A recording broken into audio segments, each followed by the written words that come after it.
the pancreas and the spleen. Okay, so of course, for the pancreas, we are going to look at all this, and can start right away by the introduction. Of course, we all know the pancreas. It's a gland. It's a mixed gland because it has an exocrine component and an endocrine component. Endocrine glands are glands that empty their secretions into blood. The pancreas does that. It has unique collections of cells that we call the islets of Langerhans, which specifically produce particular hormones into blood. So because of that, the pancreas can be called an endocrine gland, simply because of that. So insulin, glucagon, and others, hormones that are going to be produced to go and help in regulation of blood sugar levels. Then it has an exocrine component. By definition, exocrine glands are glands that empty their secretions into ducts. Okay, and yes, it has multiple cells that are going to be doing that. They'll be producing secretion straight into ducts, and because of that, again, we can say the pancreas is an exocrine gland because of those features. So to make everything easy, you can just call it a mixed gland with all functions, the exocrine and endocrine functions.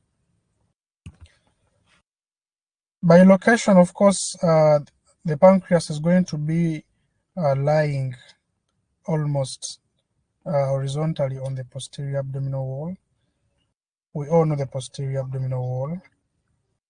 Okay, this is the posterior abdominal wall.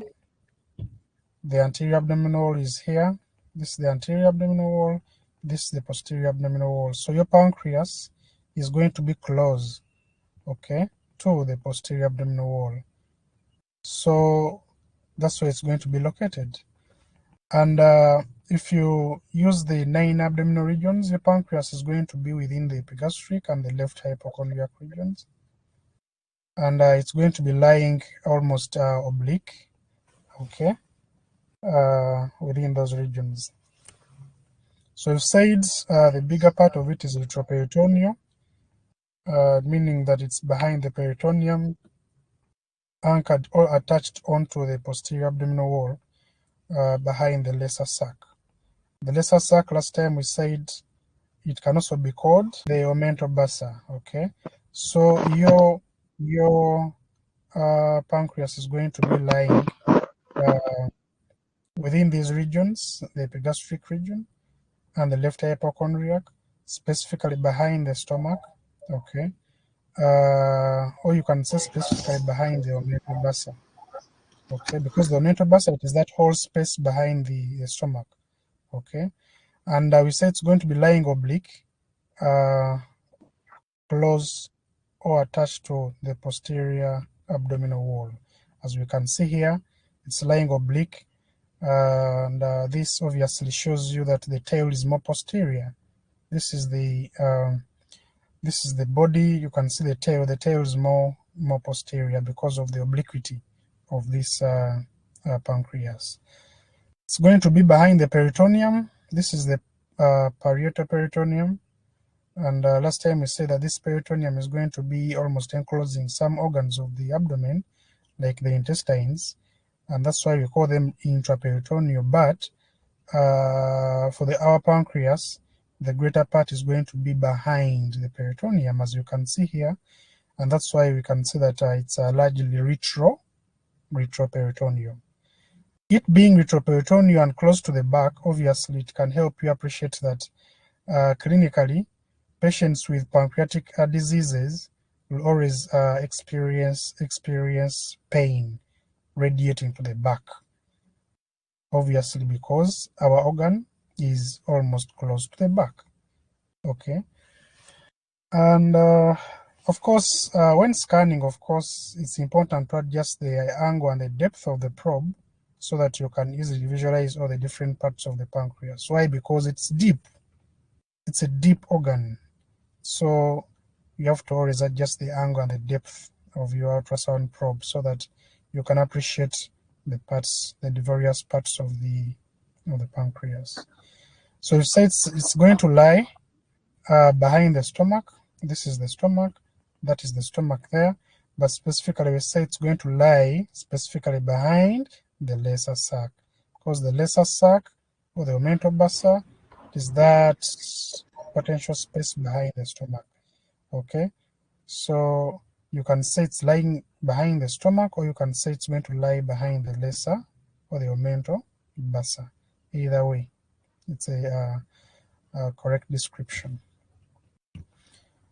The various parts of the pancreas, we have, of course, the head.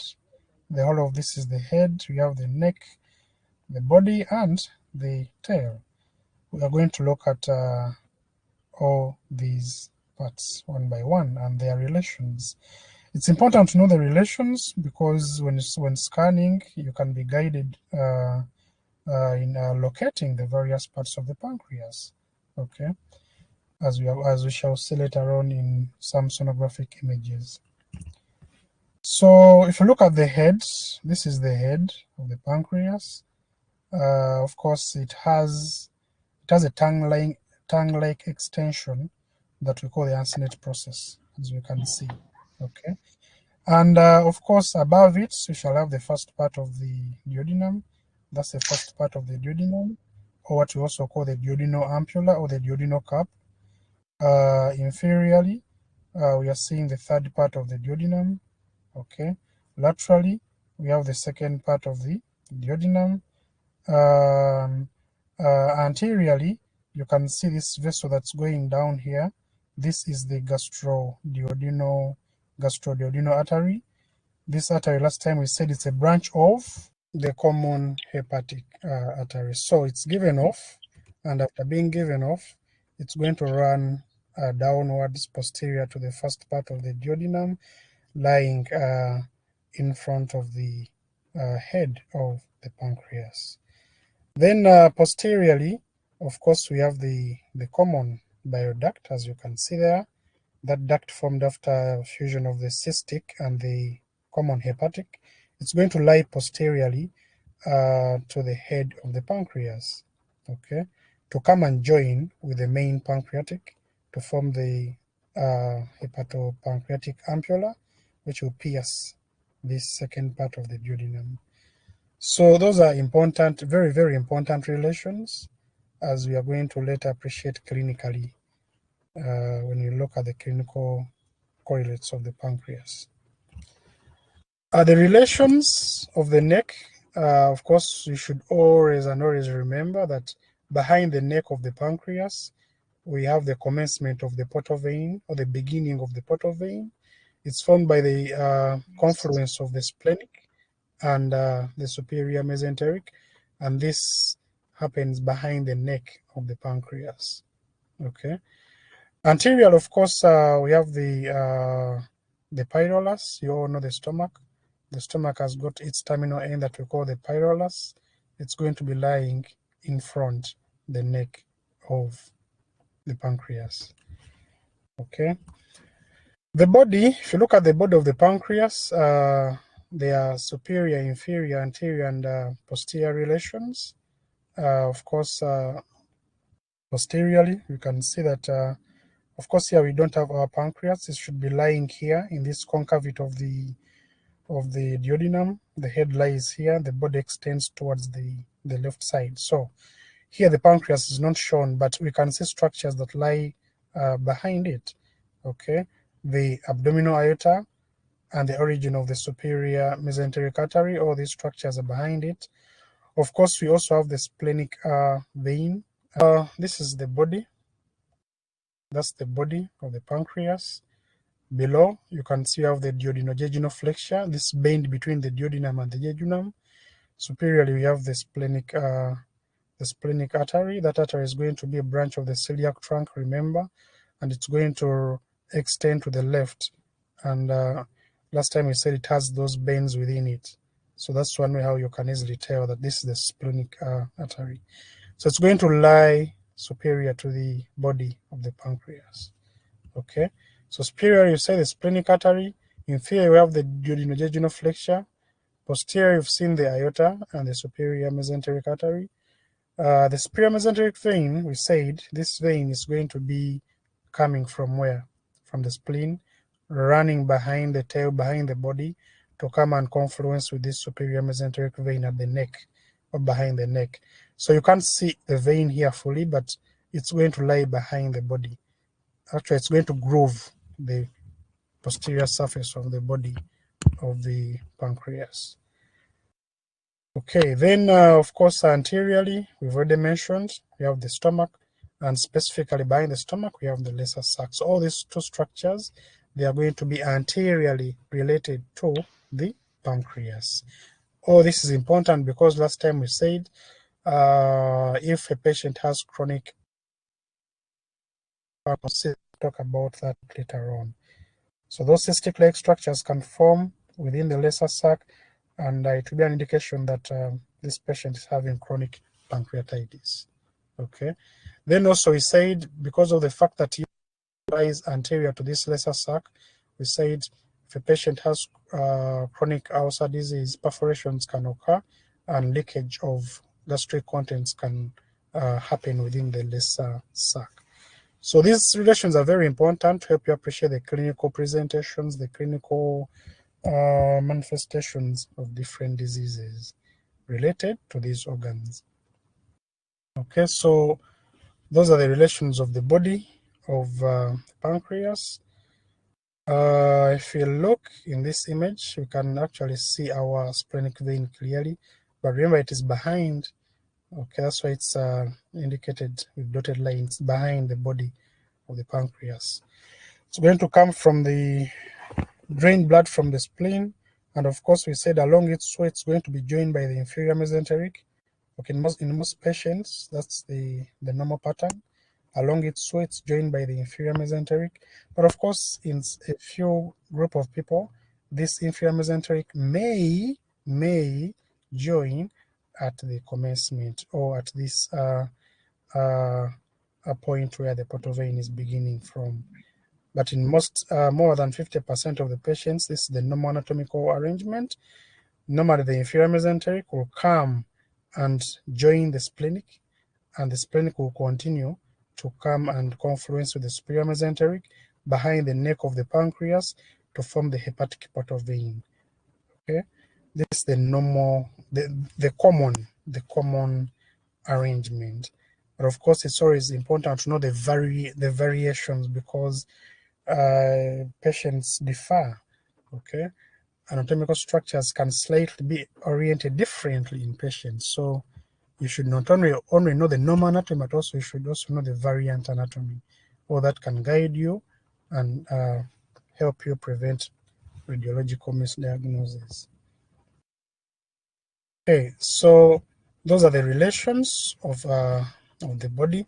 The tail, it's a very small part that is going to come and lie within the splenorenal ligament. This ligament, it's a ligament that's going to run from the spleen to the kidney, and of course within this ligament we shall have that tail of the pancreas. This ligament is connecting the spleen here with the kidney, and our tail is within it. Okay, so this tail is just close to the hilum of the spleen, and always surgically care has to be taken. Let's say if a patient is to be operated, if a splenectomy is to be done, always care has to be taken not to injure the tail of the pancreas. Okay. And also we have to appreciate that the tail is going to be the part of the pancreas that will have abundant islets of Langerhans, and if it is injured in a patient, let's say who is undergoing splenectomy, if it's injured in a patient who is undergoing splenectomy, obviously the chances of diabetes mellitus occurring in this patient is very high, because the tail is that part of the pancreas that will have abundant islets of Langerhans. Okay, so it's going to be close to the hilum of the spleen, or the mouth of the spleen, to say. Okay, the pancreas has got ducts, and we know ducts are channels through which secretions are going to pass. We can see here there are two ducts of the pancreas. We have the major, or the main pancreatic duct. This one is going to be draining the bigger part of the pancreas. It's going to be draining, or it's going to be collecting secretions from the tail, from the body, and of course you can see there are those small ducts that we call ductules. It's going to be joining the main pancreatic duct along its way, and of course this main pancreatic duct along its way, it's going to, of course, have a communication with this accessory pancreatic duct. Okay, in most patients there will be that communication between the accessory pancreatic duct and the main pancreatic duct. Okay, your accessory for it, it's going to be draining mostly the head and the uncinate process. Okay, it will be collecting secretions from the head and the uncinate process, and it's going to, of course, have a communication, as we've said, and then later on it's going to come and join and pierce the duodenum at a very different location. That's different from the location of the main pancreatic duct. So that is the opening of the accessory pancreatic duct. That opening is called the minor duodenal papilla. That's why the accessory pancreatic duct is going to pierce so that secretions can enter into the duodenum. Your main pancreatic duct, you can see it's going to join with the common bile duct, and once these two join, we form what we call the hepatopancreatic ampulla. The hepatopancreatic ampulla, and so of course some sources can call it the hepatoduodenal ampulla, always the same. It's that common structure formed once the common bile duct and the main pancreatic duct are joins. That common structure is called the hepatoduodenal or the hepatopancreatic ampulla. That ampulla, it's going to, of course, be surrounded by circular muscle fibers, okay, that will basically form a sphincter, sphincters that will regulate outflow of these secretions into the duodenum. Okay, so this ampulla is going to pierce this wall of the second part of the duodenum, and of course, as it pierces, some part of the mucosa is going to be raised to form what we call the major duodenal papilla. This is the major duodenal papilla. That's why you shall have an orifice where secretions are going to pass to enter the duodenum, the second part of the duodenum. And of course, you can also see it here. That is the major duodenal papilla. Okay, it's going to be the entrance point for these secretions. Okay. Okay, so you've seen that these two are going to join to form the hepatopancreatic ampulla that will have circular muscle fibers that will form a sphincter around it, a sphincter that some sources also refer to as the sphincter of Oddi, the sphincter of Oddi, okay? Or you can just say the sphincter of the ampulla, okay? All those are terminologies.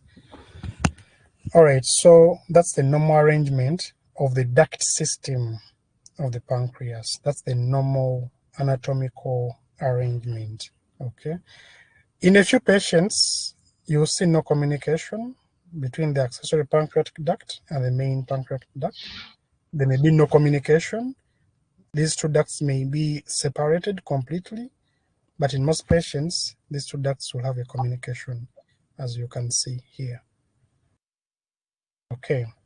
So this arrangement is very, very important clinically because let's say if a patient has got a stone, a gallstone that is plugged in this major duodenal papilla, obviously you can see what will come as a result of that. Bile will not be able to go through. This bile will of course move in a retrograde fashion back into the common bile duct. Okay. and of course there are more higher chances of jaundice occurring because too much of this bile will overfill this duct, and of course pigments from the bile can easily leak into the surrounding blood vessels, resulting into jaundice. But also there's a possibility of these pancreatic secretions going back into the pancreas. Once they go back into the pancreas, there's a possibility of leakage from the duct into the parenchyma of the pancreas, leading to pancreatitis. So all those are complications that can arise if at all a gallstone plugs itself into this major duodenal papilla. Okay, so that's the duct system. Then we have the arterial supply of the pancreas. Of course, there are many blood vessels that are going to nourish our pancreas. It's a very active organ. It has many active cells, exocrine, endocrine, and of course it needs a nutritious supply of blood so that those cells can continuously be functioning normally. So you can see that there are many contributors to this: the splenic artery, the gastroduodenal artery, and the superior mesenteric artery. They all contribute towards this arterial supply of the pancreas. You can see the splenic. The splenic, we said, it's going to be a branch of the celiac trunk. Remember, this trunk has got three branches: the left gastric, the common hepatic, and the splenic. This splenic is going to have veins within it running towards the spleen on the left side. But of course, before it reaches the spleen, it's going to have many branches that are going to supply the body of the pancreas, many branches that are going to supply the tail of the pancreas, as you can see here. Okay. Then, of course, you can say gastroduodenal. It's going to have what we call the superior pancreaticoduodenal artery that will divide into branches that are anterior and then posterior to supply blood to the upper part of the head of the pancreas. Then you can see our superior mesenteric. It's going to give off the inferior pancreaticoduodenal artery that will also have anterior branches and posterior branches. These branches of the superior mesenteric, they are going to anastomose with these branches of the gastroduodenal to form arterial arcades that will form an anastomosis, or a loop that will always allow continuous flow of blood to the head of the pancreas. Okay, so that is the arterial blood supply. Of course, these images can further show you these are blood vessels. You can see this is our splenic, that is our splenic. It's going to supply the body, as we've said, and the main branch that comes from it is called the dorsal pancreatic artery. There is what we call the greater pancreatic artery. All these are going to supply the body of the pancreas, but also we said it has branches that are going to come and supply the tail of the pancreas. Then the heads, we said it has an anatomical anastomotic arcades, anterior and posterior, contributed to by the gastroduodenal and the superior mesenteric. Okay, these are going to allow you continuous nourishment of blood to the head of the pancreas. Okay, so there is something important here. This superior mesenteric here, we know that it's a branch of the abdominal aorta. Okay, it's given off just below the pancreas. Okay, just below, you can say just posterior of the pancreas specifically. And as we can see, it's a branch of the superior mesenteric. It's going to be running anterior to the third part, or to the inferior part of the duodenum. Okay, and you have to appreciate that there is always so much fatty tissue around it, fatty tissue that prevents this artery from compressing our duodenum. Normally there is that adipose tissue around our artery and around this part of the duodenum to prevent this artery from compressing the third part of the duodenum. There are scenarios in a few patients, patients with metabolic diseases that leads to reduced adipose tissue. in these parts of the body. Such patients can have an obstructed duodenum simply because of reduced fatty tissue around the duodenum and around the artery. Okay, and basically that's called the superior mesenteric artery syndrome. It's rare, but it can happen in a few patients. Okay, so that's the clinical correlate of that. Then, sonographically, we can set our arteries surrounded by fatty tissue, and that's going to be the major important landmark or feature that can be used to tell, or what I'm looking at is a superior mesenteric artery.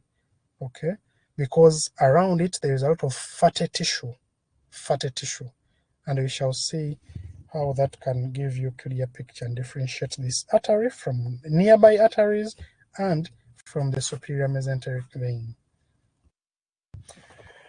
Okay, the venous drainage is also quite direct. Of course, you can see we have what we call the superior pancreaticoduodenal vein draining the upper part of the head, and it's going to empty into the portal vein, the formed portal vein.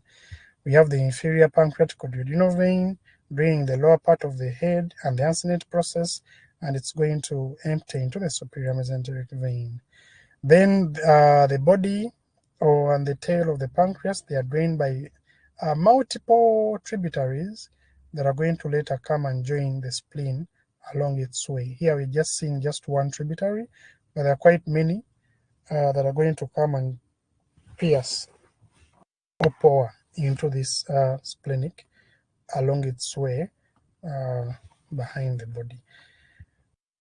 Okay, so that's the venous drainage. It's quite direct. Okay. Normally, sonographically, of course, it's possible to see the pancreas. Let's say if, for example, you position your probe in a transverse manner around the epigastrium, it's possible to see the pancreas. And of course, you can appreciate it here. This is your pancreas. Okay. This is the right side of the image. This is the left side of the image. This is the anterior aspect. This is the posterior aspect. Okay. You're positioning your probe there. So obviously your abdominal is going to be the most anterior structural components. Then here we can see the shadows created by the vertebral bones. So our pancreas, you can see the parts. Of course, it's a bit faint, but yeah, you can see the parts. Okay. Of course, we have the head. Okay, around here we have the neck. That's the neck. We have the body and the tail. Okay.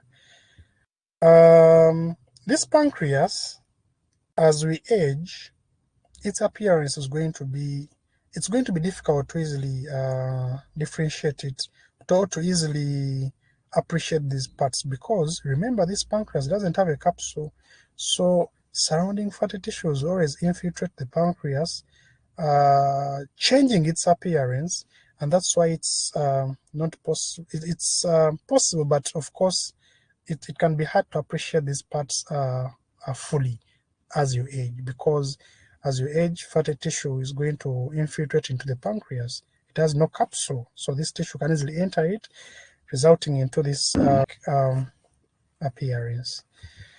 So we can see a few features. Of course, we say this is the head, this is the neck, we have the body here, and the tail.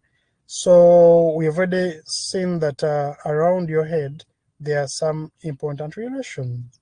Okay. So anteriorly, we mentioned we have the gastroduodenal artery running in front of the head. Okay. Posterior, we have the common bile duct, if you remember. So of course, this is the anterior aspect, posterior aspect.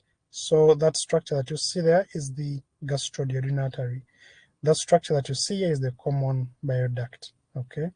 Of course, to prove this, a Doppler ultrasound can be used to confirm if this is a vessel. If there is flow, obviously you confirm that this is your gastroduodenal artery. There will be no flow here. Okay, so that's what can be used to differentiate these two. Then posterior to the head, of course, we mentioned structures like the inferior vena cava, Okay, then of course posterior to the neck, Importantly, we said the portal vein is going to be forming. How is it formed? The splenic joins with the superior mesenteric. This is the meeting point, okay, to form the portal vein. And you can see our splenic there behind the body, and then that is its meeting point with the superior mesenteric vein to form the hepatic portal vein behind the neck of the pancreas. Okay. Of course, the tail can also be appreciated here towards the left side. That's the tail there. Okay. The abdominal aorta, we said it's posterior. You can see it posterior to the body here. Okay. And of course, we have our superior mesenteric. It's that unique artery surrounded by fatty tissue. This bright tissue that you see is fatty tissue. Okay, it appears bright on ultrasound. It's going to be surrounding this vessel, the superior mesenteric artery. Okay. Okay, so this is another sonogram showing us the pancreas. Okay. If you position your probe in a transverse manner, as you can see here, the same orientation will be the same orientation here. Of course, towards the right side, you have the head, the neck around here, the body, and the tail. So we've mentioned already that behind the head, obviously, the obvious structures that can be appreciated is the IVC behind the head. Of course, we have other structures here alongside the head, though here they are not labeled, but of course we have the gastroduodenal around here, and then the common bioduct posterior to the head. Then we said behind the neck, that's where we shall have the commencement of the portal vein, and we said this portal vein is formed by the union of the splenic that is running behind the body. It joins with the superior mesenteric vein to form the portal vein. And then we said behind the body, of course, we have the abdominal aorta, and of course we also have the artery that we call the superior mesenteric artery, distinguished by its unique relationship with this fatty tissue. Okay, surround it, and it makes it appear. It's going to appear bright around our artery. Then, of course, the tail, you can see it there. In this image, there is something unique that you have to appreciate. There is some part of the splenic artery that is seen within the pancreas. Now, this sometimes can confuse, but you have to remember that your artery has a tortuous course. It has veins within it. So if at all, let me illustrate this. Let's say this is your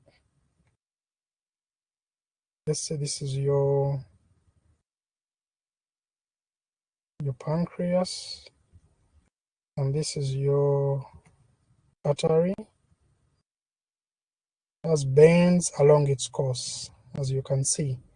It has bends along its course. So because of the tortuosity or the bends, it's possible to see part of the artery, okay, and this artery will appear as if it is within the pancreas. As you can see here, this is the part of the tortuous splenic artery, okay, within the pancreas. It's appearing because our artery has those veins within it. Normally those veins have to be there because we know that there's a stomach in front here. This stomach is always going to be distended. So of course, to prevent this vessel from easily rupturing, of course, naturally it has to have those veins within it. So that even though the stomach distends, this vessel, this artery will not be affected. So those veins, normally they should exist within it or along its course. Okay, these images are also showing us the pancreas. Of course, we are scanning the head, as you can see. Of course, we shall also see part of the body and the tail. Of course, anterior we have the abdominal wall. Remember, the abdominal wall and some structures. And you can see our pancreas. We have the body. Okay. Sorry, we have the head here. We have the body there. We have the tail. The relations are almost the same. You can see the body here. Behind it, we have the splenic vein. Behind it, we have the abdominal aorta. Behind it, we have the superior mesenteric artery. That artery there, the bright tissue around it. Posterior to the head, of course, we mentioned, we have the inferior vena cava. Okay. In this image, you can see we are going more to the left. You can still see part of the head of the pancreas, and then you can see more of the body of the pancreas. And behind it, we've already mentioned, you have the splenic vein. You can see it in a better shape here. Okay. The abdominal aorta, the superior mesenteric artery, all those are relations of the body of the pancreas.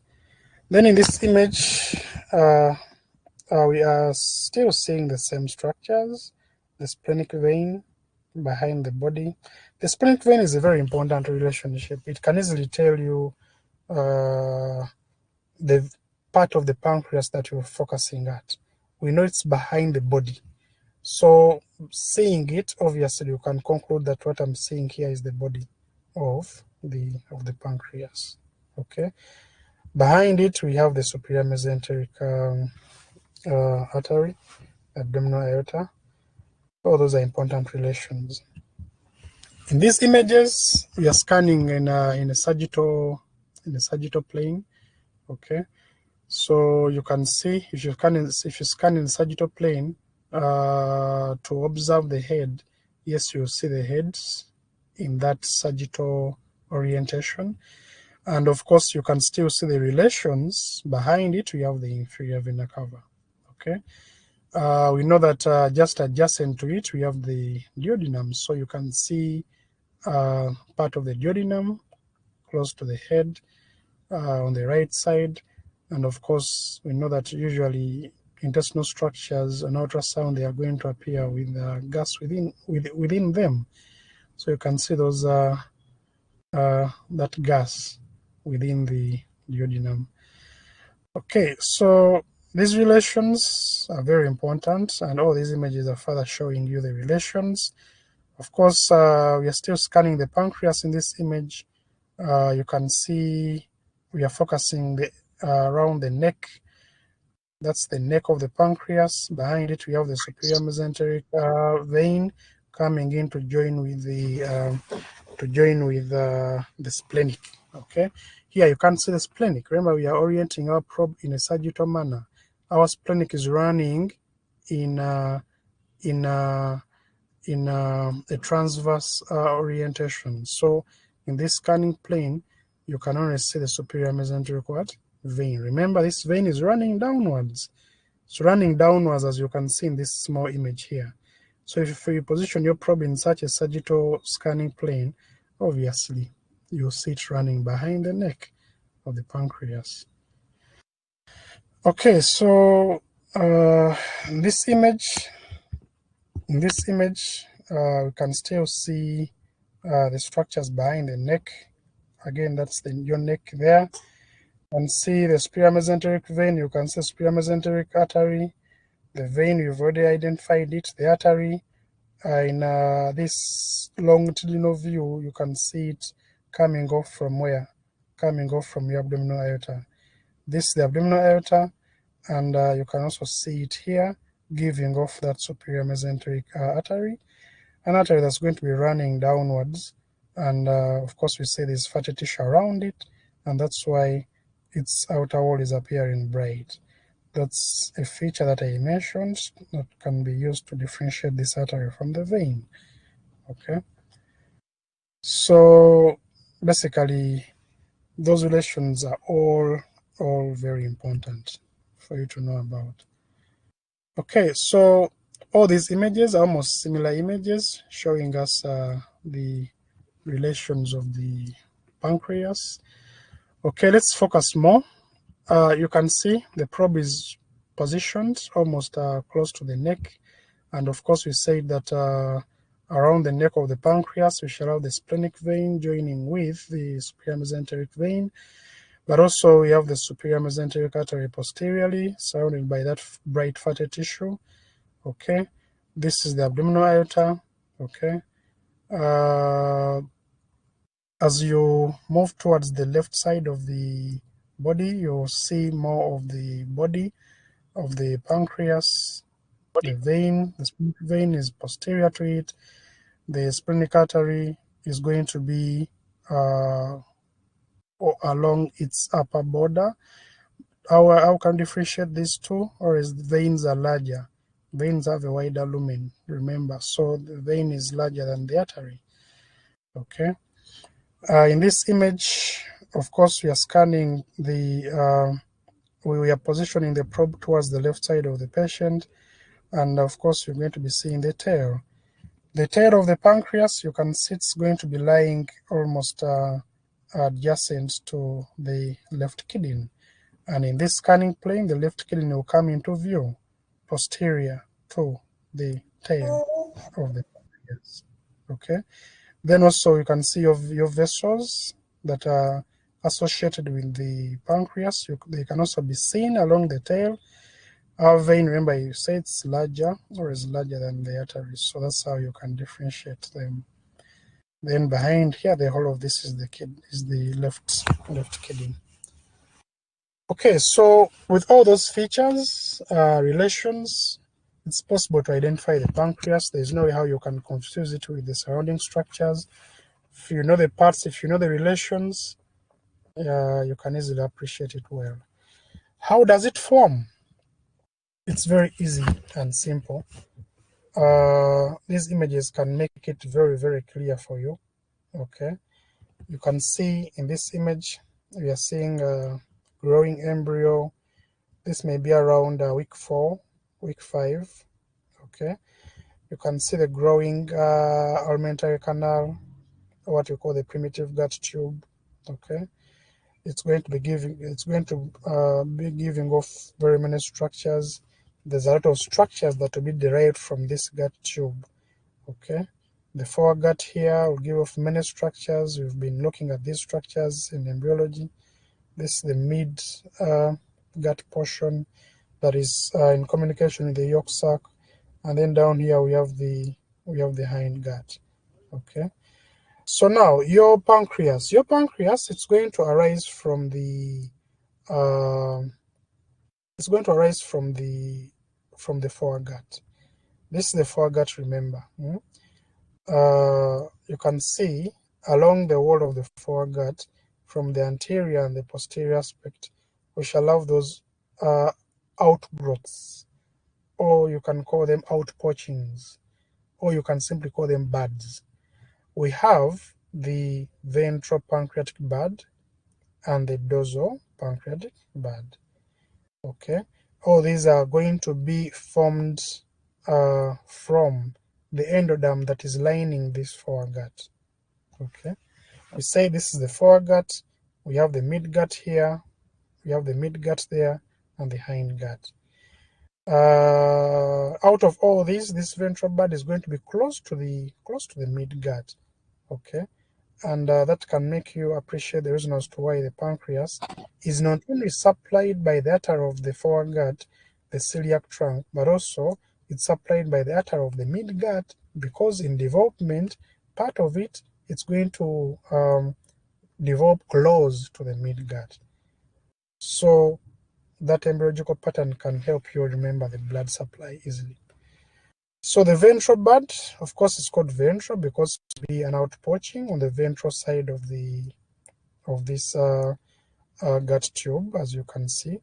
And then the dorsal pancreatic bud is called the dorsal bud because it's going to be an outpoaching on the posterior or on the dorsal side or on the dorsal surface of this gut tube. Okay, these buds are going to form around the fifth or sixth week of development. And of course, as development continues, normally we know that the stomach has to rotate. Okay, if you look at the normal human body, the stomach is more on the left, so normally it has to undergo rotation. The duodenum is more on the, it's going to be a loop on the right side of the abdomen. So normally these structures have to undergo rotation. As these structures undergo, as this gut, part of the gut undergoes a rotation, these buds are also going to change their position. As you can see, as the duodenum undergoes rotation, as it becomes C-shaped, these buds are going to change position. Mostly this one here, this ventral pancreatic bud, it was on the ventral side, but because of the what? Because of the rotation of the duodenum, this bud is going to take a turn to pass behind the growing duodenum to come towards the left side and fuse with its counterpart, the dorsal pancreatic bud. These two fuses after this ventral bud rotating around the duodenum to come on the left side. Okay, that rotation normally has to happen during the process of rotation of this part of the gut tube that will form the duodenum. Okay, so these buds, after rotating, of course, they are going to continue growing, and of course, they are going to start fusing together, as you can see. They are going to start fusing together, okay? And as they fuse together, obviously, you can appreciate that this ventral pancreatic bud, this one here, it's going to form, it's going to be the one that will form the head and the uncinate process of the pancreas, okay? This dorsal pancreatic bud is going to be the one forming the body and the neck, the body and the tail of the pancreas. So that's where those various parts are going to be derived from. Okay, so that's how normal development happens. This image can further show you, this is your ventral bud, dorsal bud. As the duodenum rotates, this ventral bud is going to rotate around the duodenum to come and fuse with its counterpart so that we can form the gland. Okay. Of course, as the various parts of the gland forms, the ducts are going to also be forming. Okay. Initially, we have two ducts. We have a duct of the ventral bud, the duct of the dorsal bud. So as the various buds fuse, the ducts are also going to start fusing. Normally they fuse. Okay. And of course they fuse so that we end up with the main pancreatic duct, okay, that will be draining, or that will be collecting secretions from the bigger part of the pancreas, and then this small accessory pancreatic duct that will be draining or collecting secretions from the head and the uncinate process of the pancreas. Okay, so that is part of normal development. Okay, so of course, as those buds grow, the various connective tissue elements of the gland are also going to be forming. Okay, the parenchyma of the gland is also going to be forming. Okay, the parenchyma of the gland is going to arise from the endoderm of those buds, the ventral and the dorsal buds. The endodermal tissue of these buds will form the parenchyma. By parenchyma, we mean the functional part of an organ. Okay, that part that will be functioning, or that will be responsible for the normal functioning of the organ. The parenchyma of the pancreas consists of things like the islets of Langerhans. You know, there will be the structures that will later form the what? Later form the give rise to cells that will help in production of insulin and glucagon. So that parenchyma is going to be derived from the endoderm of these buds. Okay, but we said these form more in the tail. I talked about that they form more, they are abundant in the tail of the pancreas. Connective tissue elements of the pancreas, for example, the blood vessels and other structures that are going to come from the surrounding mesoderm. Remember, we have 3 germ layers. We have the endoderm, which is the innermost. Okay, that's the endoderm there.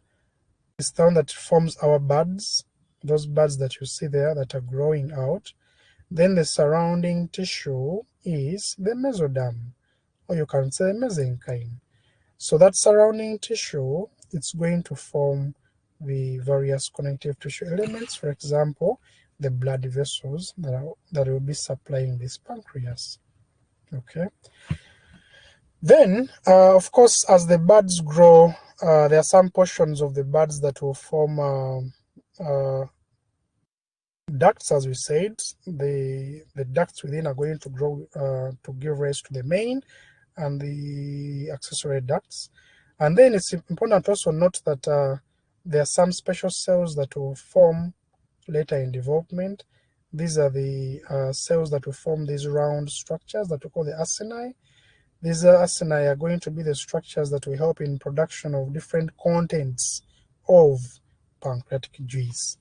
We know that normally the pancreas has to produce pancreatic juice, and it's going to be formed by these simple cuboidal cells that will be lining your ducts.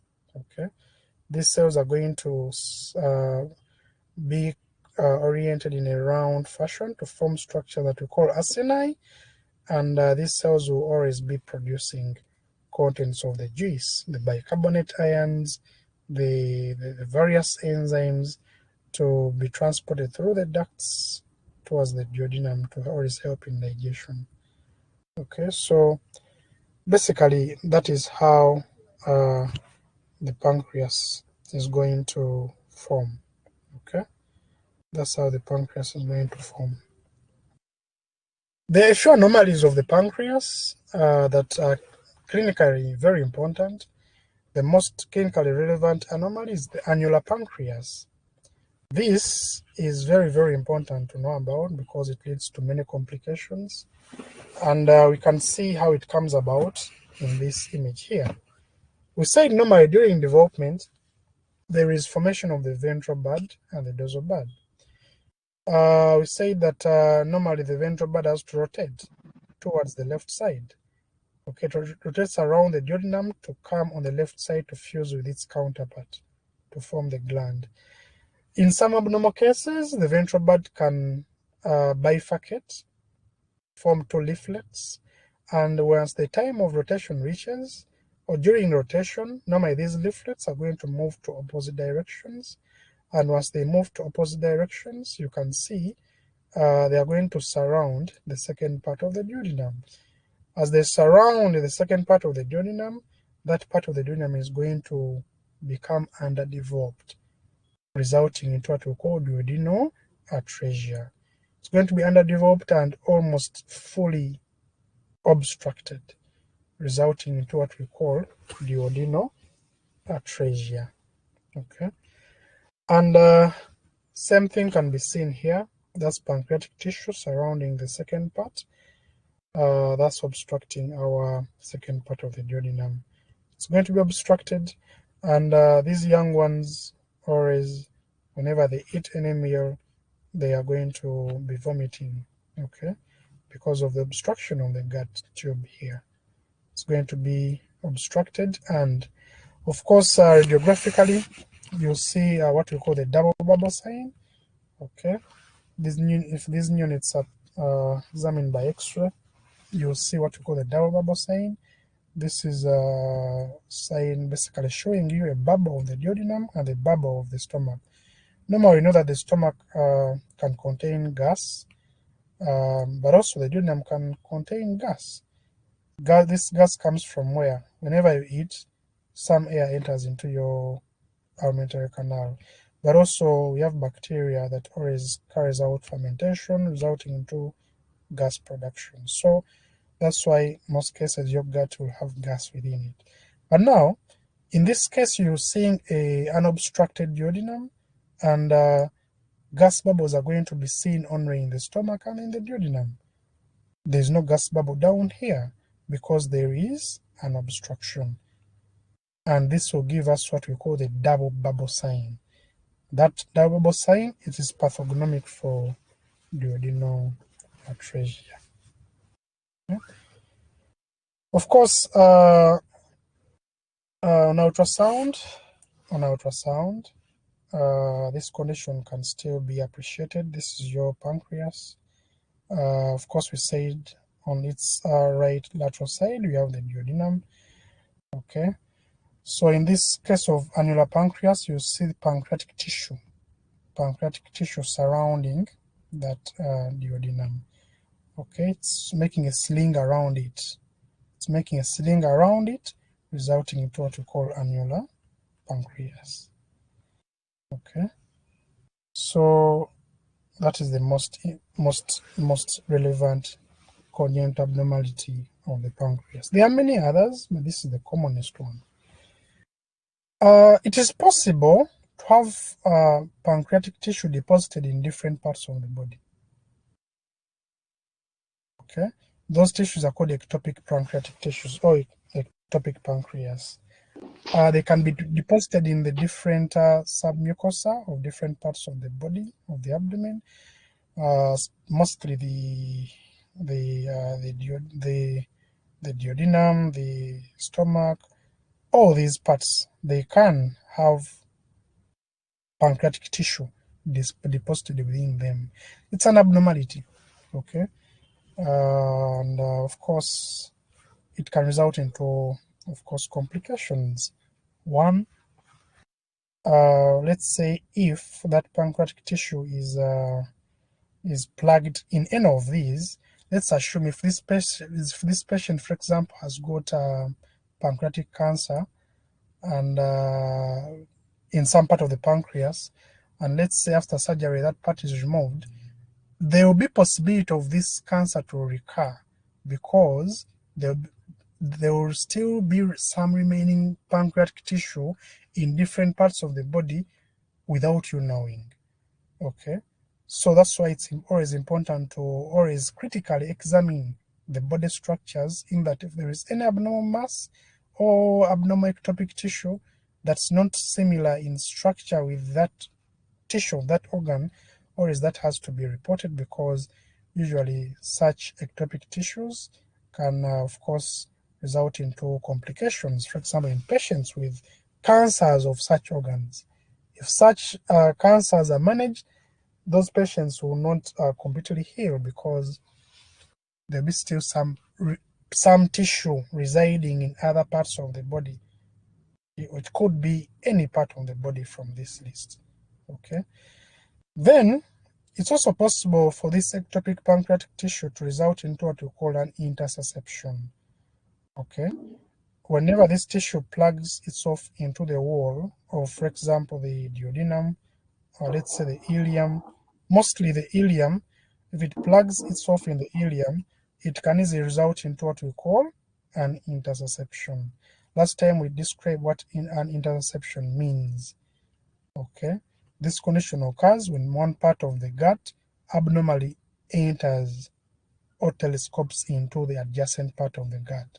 As you can see here, this part of the gut is abnormally entering this other portion of the gut. Okay, there are many risk factors to this, as we explained last time, but additionally, if a patient has any ectopic tissue in the wall, it can increase chances of this condition to arise.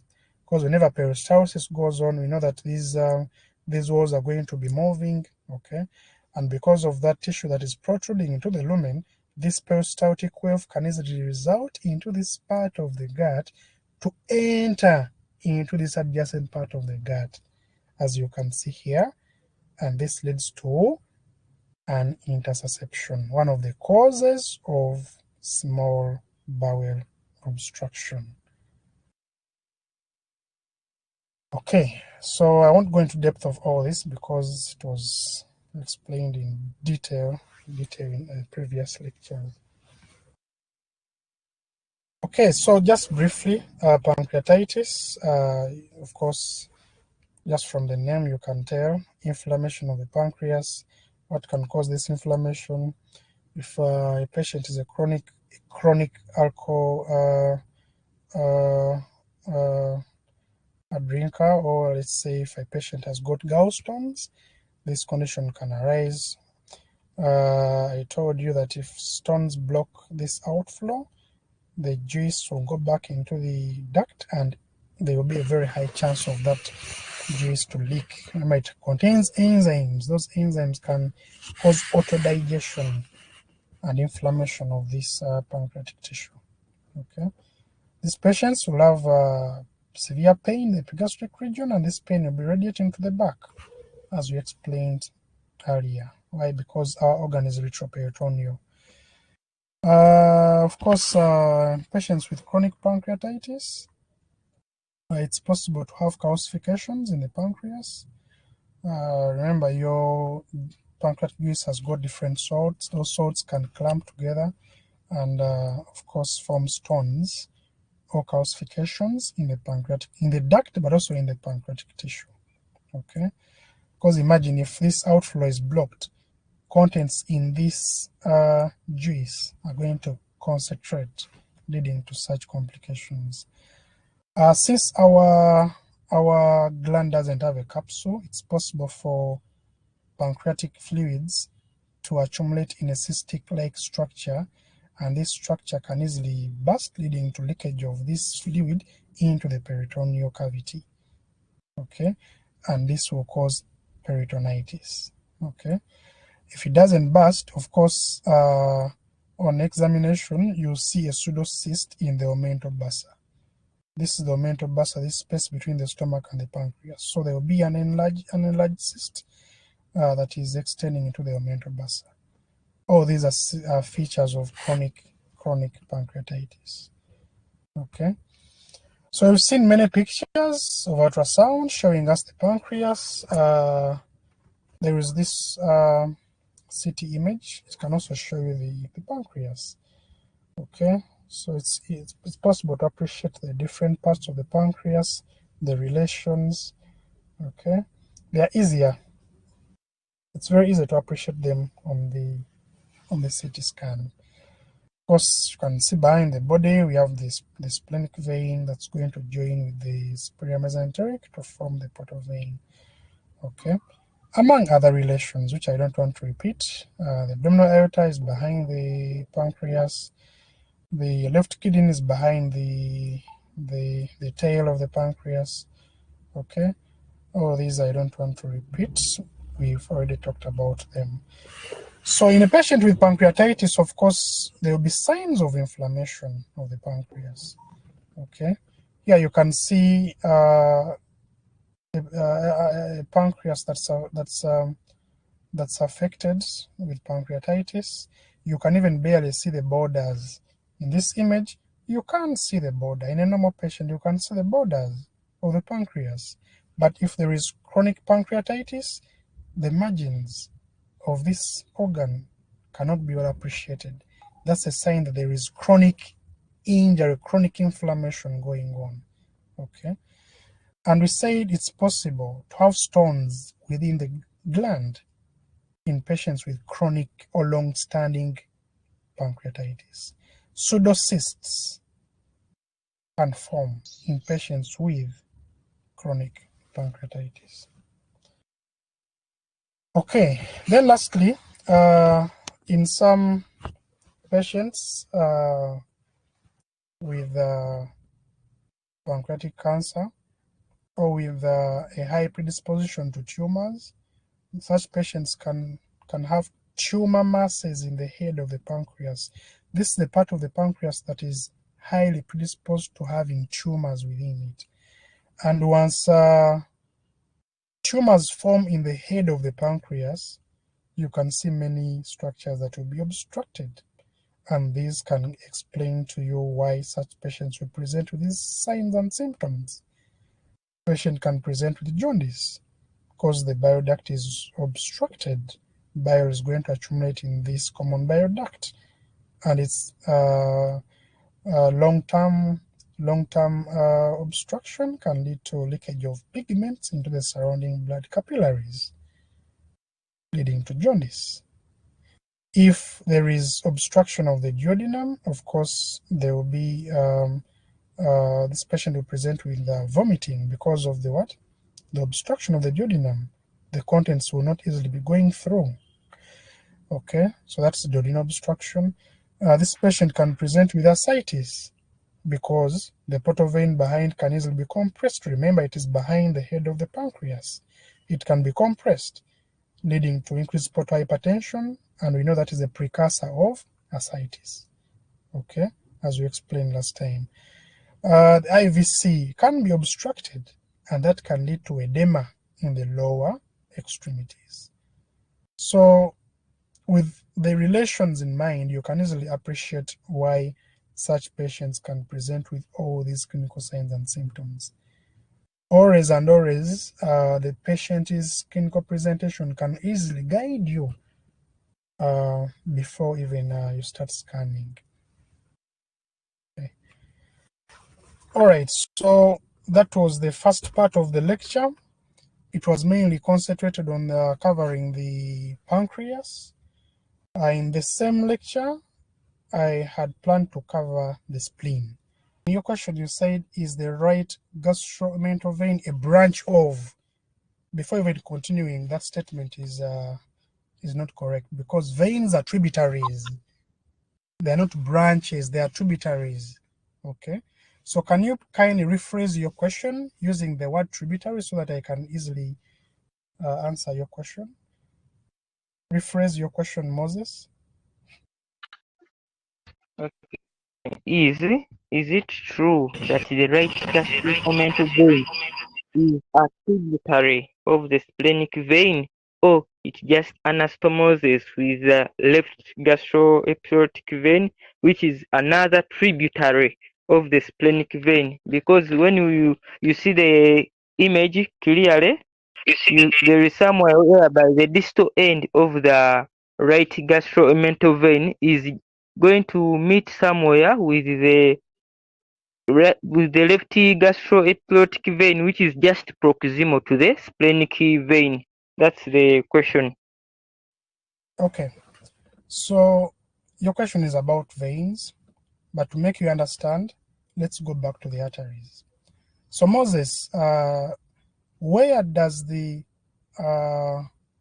right gastroomental artery arise from? Where does it arise from? The right gastroomental. Anyway, to make a direct answer to this, the right gastroomental vein, it's going to be pouring into the superior mesenteric vein, and this blood will enter the portal vein because this superior mesenteric vein will later join the splenic. Okay, so the right gastromental, it's a tributary of the superior mesenteric vein. It pours into that vein.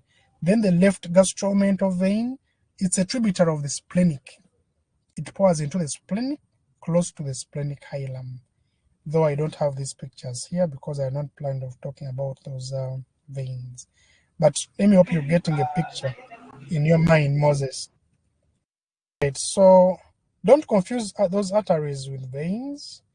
Always have clear detail of those different distinctive structures, because all these vessels, you always be appreciating them sonographic, and you shouldn't always confuse them because you make mistakes. Last question. What the difference between the ampulla of Vata and the hepatic pancreatic ampulla? The hepatopancreatic ampulla is the same as the hepatoduodenal ampulla and is the same as the ampulla of Vata.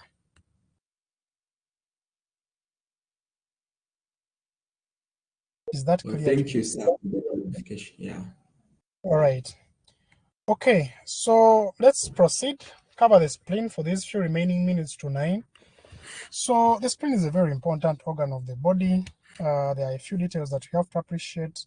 Of course, it lies in the left hypochondriac region between the fundus and the diaphragm. Okay, you can see the spleen here. You can see the fundus of the of the stomach, and the diaphragm lying behind. So it's lying between the fundus or the stomach and the diaphragm posteriorly, and it's going to be adjacent in close proximity to rib number 9, rib number 10, and rib number 11. Rib number 9, 10, and 11. Those three ribs are going to be running along its longitudinal axis. They are going to be close to our spleen. Okay. The spleen is going to vary in position in different phases of breathing.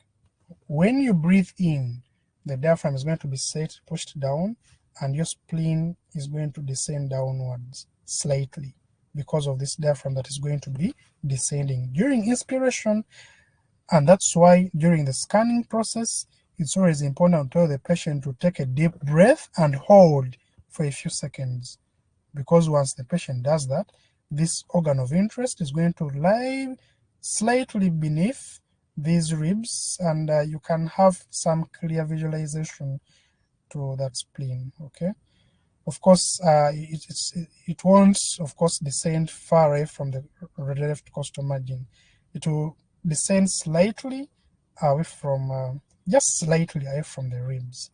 Okay, it's an ovoid organ, purple in color, about the size of your fist. These are very important measurements to always remember. The thickness is about 1 inch. 1 inch is about 2.5 centimeters. Okay. Then the breadth or the width is about 3 inches. The length is about 5 inches. This is close to 12.5 centimeters. The length from the top to the bottom, that craniocaudal length, it's about 5 inches or 12.5 centimeters. It can increase in a patient with splenomegaly.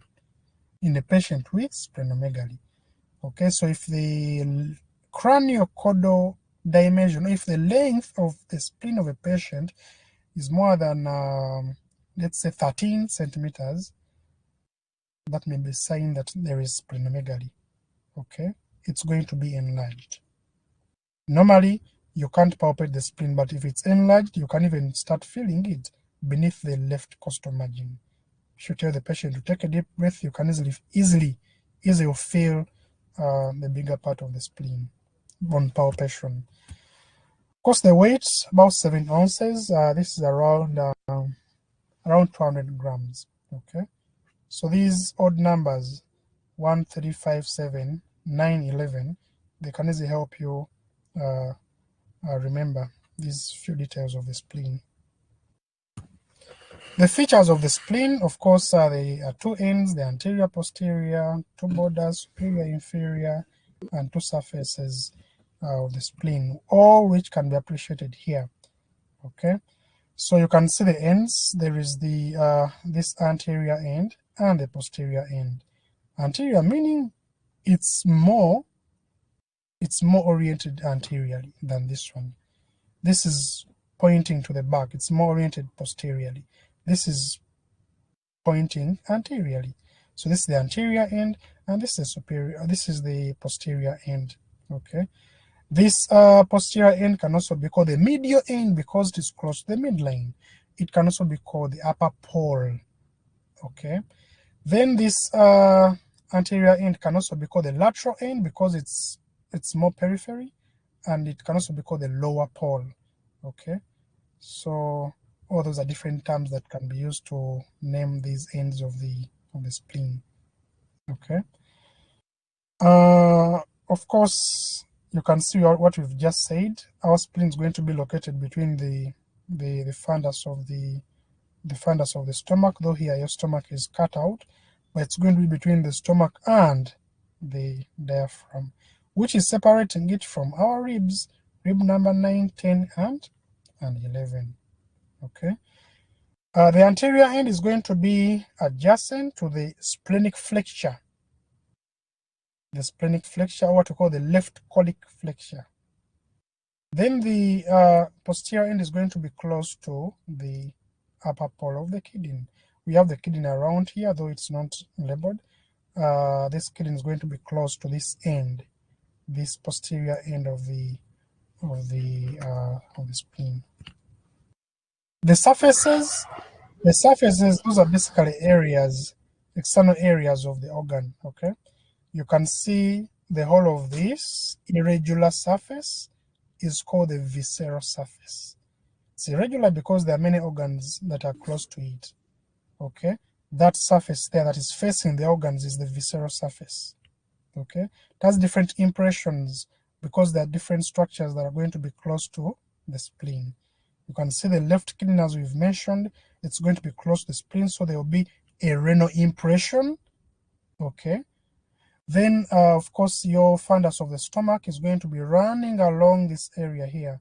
So that fundus and the body of the stomach, they will create an impression that we shall call the gastric impression. Then the left colic flexure, it's just inferior, and it's going to also create an impression that we shall call the colic impression. Your pancreas, we say the tail is going to be close to the hilum, and yeah, it may create some impression or not.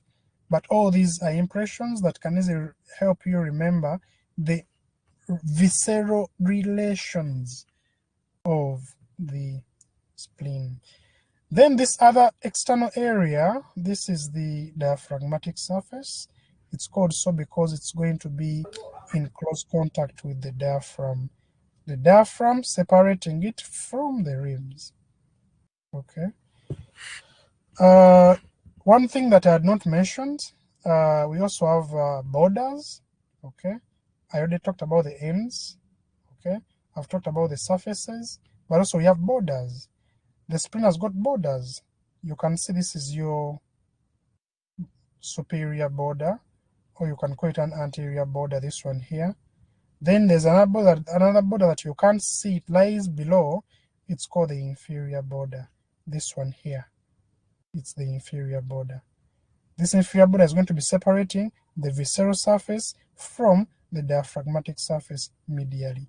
This anterior border or the superior border is going to be separating the visceral surface from the diaphragmatic surface laterally. Important to note, this anterior border is going to be notched because later we shall learn that this spleen during development, there are different tissues that come close to form it.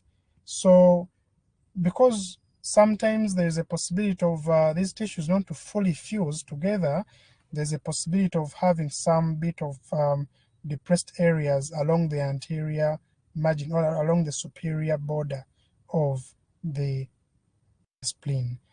And those depressed areas are called notches. Okay, they are important during clinical examination because whenever the spleen enlarges, okay, and then you try to palpate, you can feel these notches. That can help you differentiate a patient with an enlarged spleen and a patient with an enlarged kidney. Okay, that can help you differentiate. If the patient has an enlarged spleen, that spleen is going to bulge outwards, and you feel notches along its anterior margin. Okay, those notches form as a result of incomplete fusion of the tissues that form the spleen. The spleen is always supported in position by help of ligaments. There's what we call the gastrosplenic. That ligament, the gastrosplenic, you can also see it here, gastrosplenic. Okay, you can also see it here. It's going to be connecting, or it's going to be extending from the hilum of the spleen to the greater curvature of the stomach, and it's going to be containing the short gastric vessels.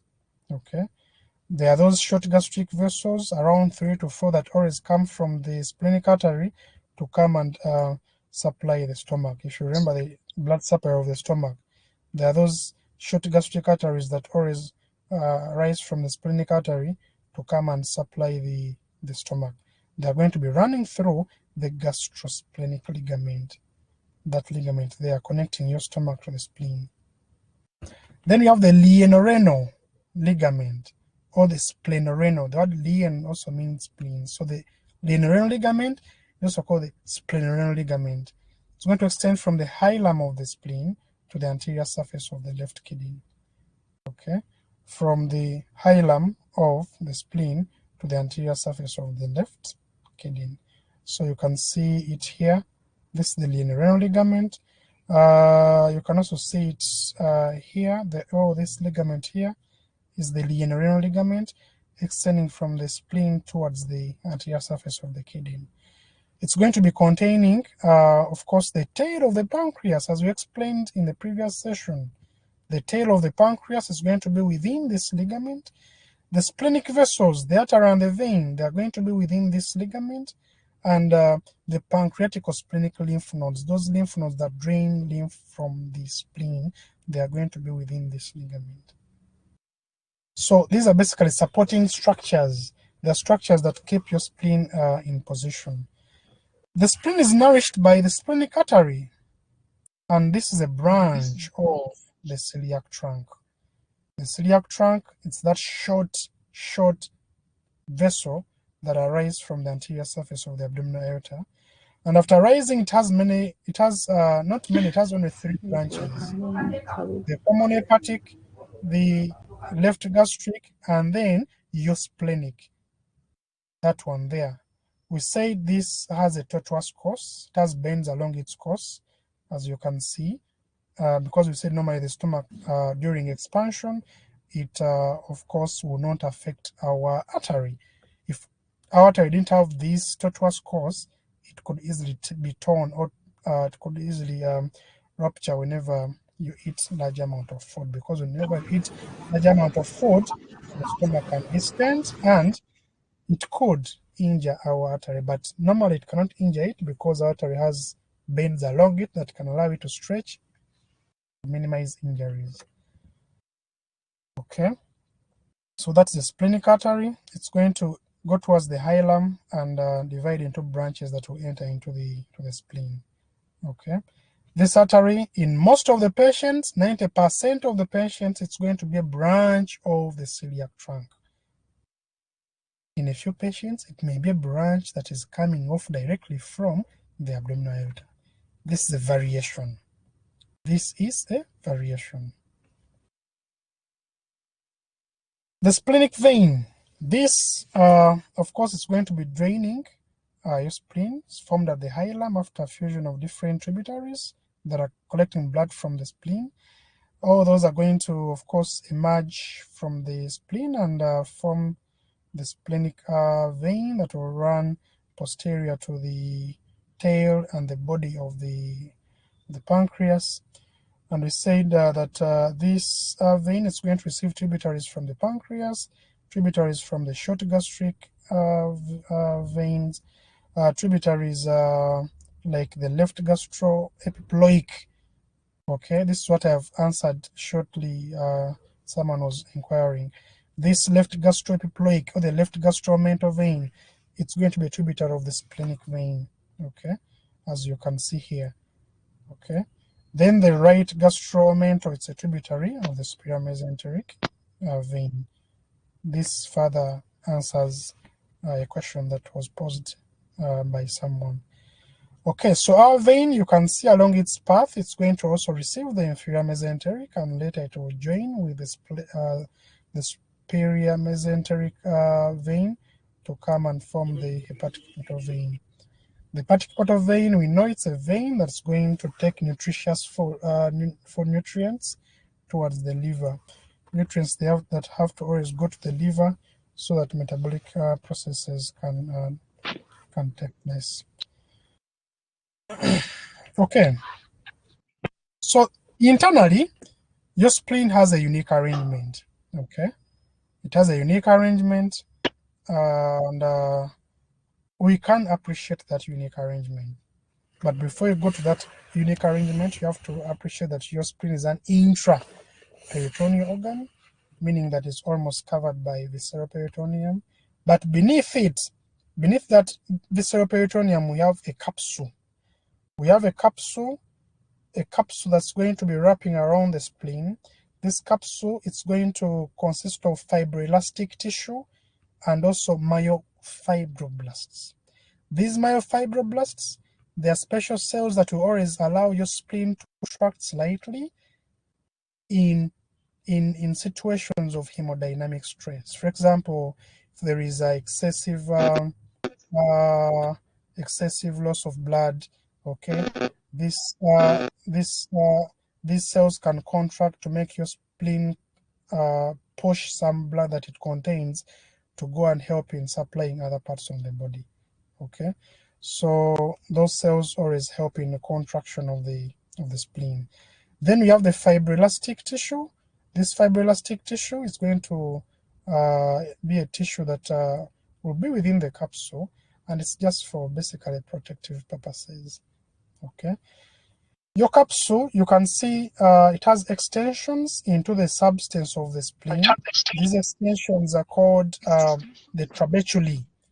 These trabeculae, they are going to come into the substance of the spleen and then divide your spleen into compartments.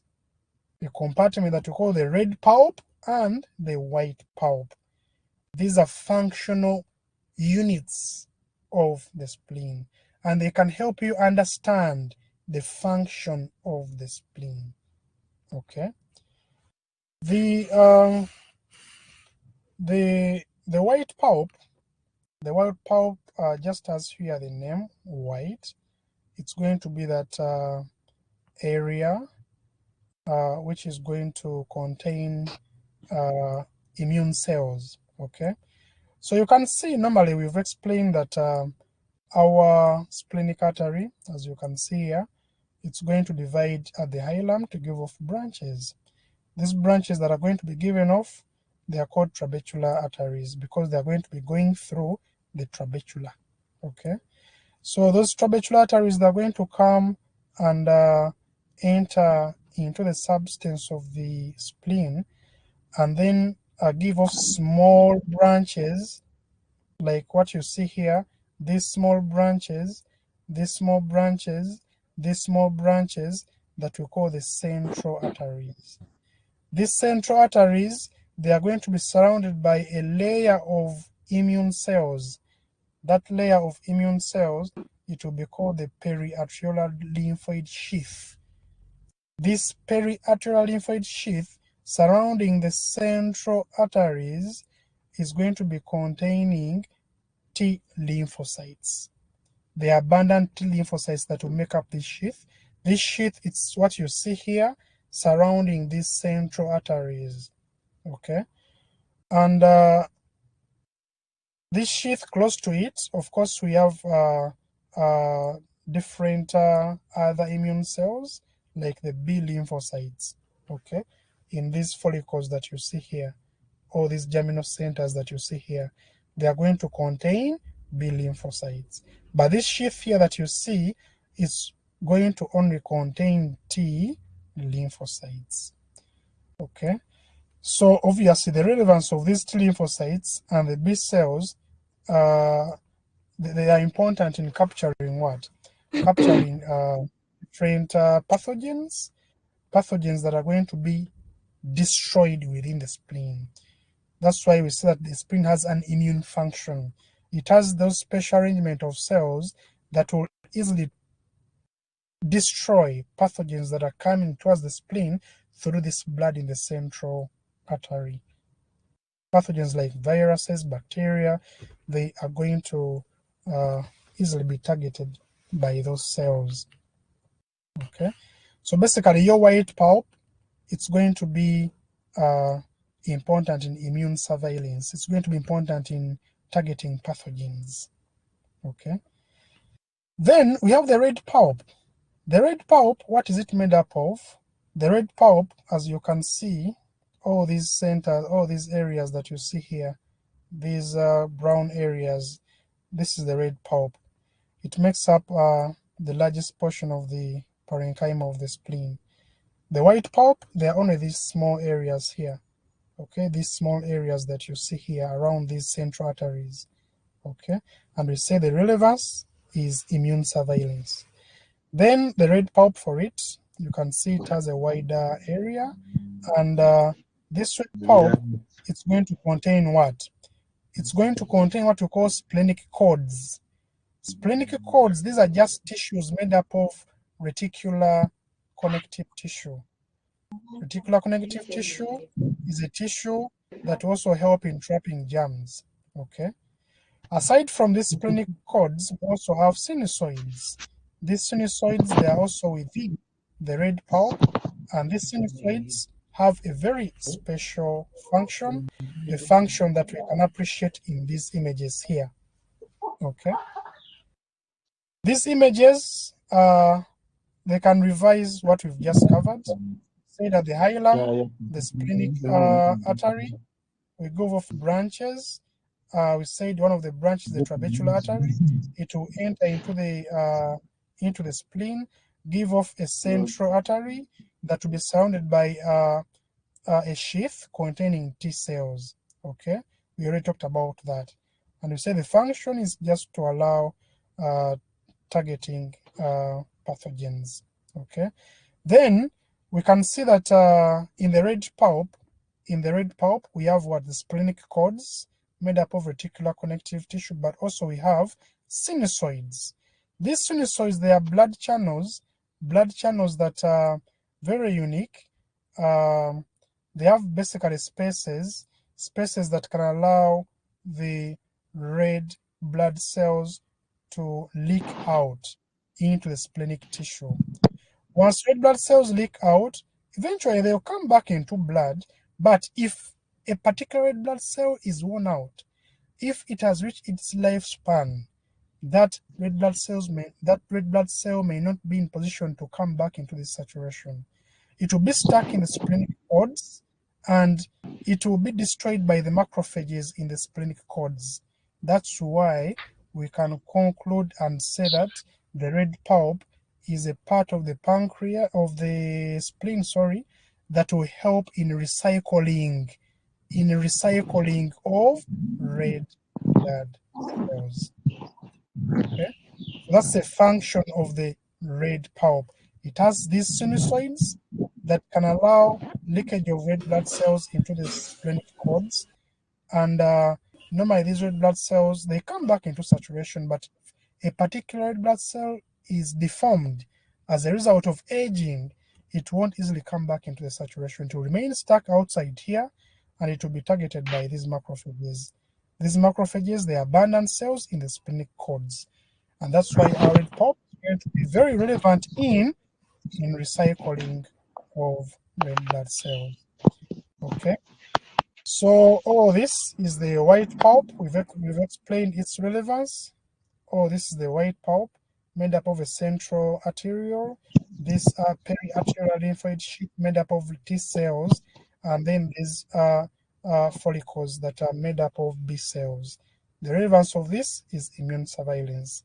After those germs being targeted, this blood comes to enter the sinusoids, and normally these sinusoids allow the red blood cells to leak into the tissue, and then later on those cells can come back into the blood, but if at all they are deformed, they remain stuck there and they'll be destroyed by the macrophages. Okay, so that is the normal functioning of the spleen. After all the germs being cleared off, after the deformed cells being cleared off, the remaining blood is going to comfortably come back into the venous system and be taken out by the splenic vein, as you can see here. Okay? So that's a unique function of the spleen. Is there a similarity between the parasympathetic and the sympathetic innervation of the pancreas and the spleen, or they are somehow different? Because there is somewhere where we see that the pancreas is innervated by the cranial nerve X, even in the spleen, but the sympathetic stimulation is what is disturbing me. Maybe you can throw more light there. So Moses, we've not reached there. You pose that question at the end, because now we are looking at the structure of the spleen. I've not talked about the nerves anywhere. Okay, you pose that question at the end, Moses. Hope that is okay. When myofibroblasts contract, do they help in hemodynamic stress even after fetal?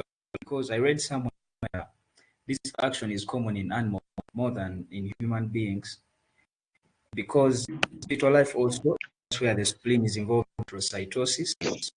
And also another question, more recycling of red cells, does it also occur in the liver? Because there's also some confusing thing. Thank you. Okay. The in fetal life, the spleen is going to be very important in hematopoiesis, formation of blood cells. Okay, that's the main function of the spleen in fetal life. Okay, in the adult life, we've mentioned the functions, immune surveillance, recycling of red blood cells, but also we've said the spleen can be helpful in cases of hemodynamic stress. Yes, that function is more abundant in the animals, but also in human beings. We have these cells that they're not there for no reason. Those cells, the myofibroblasts, they always allow some bit of contraction of the spleen so that blood can leave the spleen to prevent hemodynamic stress. Okay, so that function, it also applies in humans. That's why some literatures will say that the spleen is also known as a natural blood bank, because if you excessively bleed, your spleen can somehow contribute to replenishing the blood that is lost. It can contribute to that because of the fact that it can be made to contract to push some of the blood that it contains to other parts of the body. Okay. Then you ask if the liver is also relevant in hematopoiesis before birth. Yes, it's important in hematopoiesis. The spleen, the liver, they are all important. The yolk sac, early in development, is also important. So there are many structures that contribute to hematopoiesis before birth. But after birth, the main structure that will help in hematopoiesis is the bone marrow in your bones. Is that clear? No, sir, I meant the liver. Does it also help in recycling blood cells? Yes. Worn out red blood cells can be recycled by macrophages in the spleen, but also macrophages in the liver. Yes, it helps. Doctor, thank you. All right. Okay, so going forward, we've looked at the normal internal structure of the spleen, and we said that is very important in making you appreciate the functioning of the spleen. Some clinical correlates here. It's possible for the spleen to rupture. This can rupture, for example, if there is trauma as a result of maybe severe injury due to contact sports. People involved in those contact sports, it's possible for someone's spleen to be injured, but mostly trauma is going to be as a result of motor vehicle accidents. Okay, accidents can make your ribs to fracture. Once the ribs fracture, whether 9, 10, or 11th rib, those rib fragments can easily do what? Injure your spleen. And of course, since it's a reservoir for blood, obviously once there is rupture, there's going to be severe internal bleeding. So that's why this is a medical emergency, and these patients have to be operated to prevent hemodynamic shock. There are some other factors that can lead to rupture of the spleen. There are some infections that can make your spleen enlarge and then be at a risk of rupturing. Some of those infections include infectious mononucleosis. It's an infection caused by Epstein-Barr virus. That virus can easily increase chances of splenomegaly and then later splenic rupture. Okay, that Epstein-Barr viral infection. Okay, then clinically, these patients that present with a ruptured spleen usually are going to feel pain around the left shoulder. Why? Because we know that the spleen is close to the diaphragm. We know that, and the diaphragm is innervated by the phrenic nerves. We know that also. So this blood that's going to be coming from the spleen, it can irritate the diaphragm. Once it is irritated, these sensory signals are going to be carried by the sensory fibers of the phrenic nerves towards the brain. And we also know that from the shoulder area, we have the supraclavicular nerves that pick pain signals towards the brain. So normally these nerve fibers that innervate the shoulder, the supraclavicular nerves, also are going to come from these same spinal cord segments. So whenever pain signals are relayed from this area and from this area towards segments of the spinal cord and then towards the brain may not easily identify or recognize the exact source of pain. That's why these patients will not only feel pain in the left upper quadrant, but also they will feel so much pain around the left shoulder because of that explanation. So that is called the KO sign. So is seen in those patients with ruptured spleen. Splenomegaly, that's from the word big spleen. The spleen can enlarge because of many factors. Most of the cases, the enlargement is as a result of liver cirrhosis. If a patient has a diseased liver as a result of, let's say, viral hepatitis or chronic alcohol consumption, that diseased liver, of course, will prevent easy flow of blood through it. And some of this blood can go back into the portal vein. From the portal vein, blood will go into the various tributaries of the portal vein. And one of the tributaries of the portal vein is the splenic vein. So that's why it's possible for this blood to overload the splenic vein and then later overload your spleen, resulting into enlargement of the spleen in patients with liver cirrhosis. Patients with these types of cancers, leukemia, lymphomas, all these cancers can easily result into an enlargement of the spleen, because normally the immune system is going to be responding to these cancers, and obviously we have immune cells in the spleen, and once they proliferate, the spleen is going to become enlarged over time. Some kids with malaria can present with an enlarged spleen, because we know that pathogen that causes malaria, the Plasmodium falciparum, it can easily injure the red blood cells, and then once they are deformed, they can easily block the blood vessels of the liver, thus resulting into trapping of blood in the liver. Sorry, in the spleen. Okay. So that's why some of those kids can have splenomegaly. Then I've mentioned about this condition, infectious mononucleosis, or what you can also call the kissing disease caused by the Epstein-Barr virus.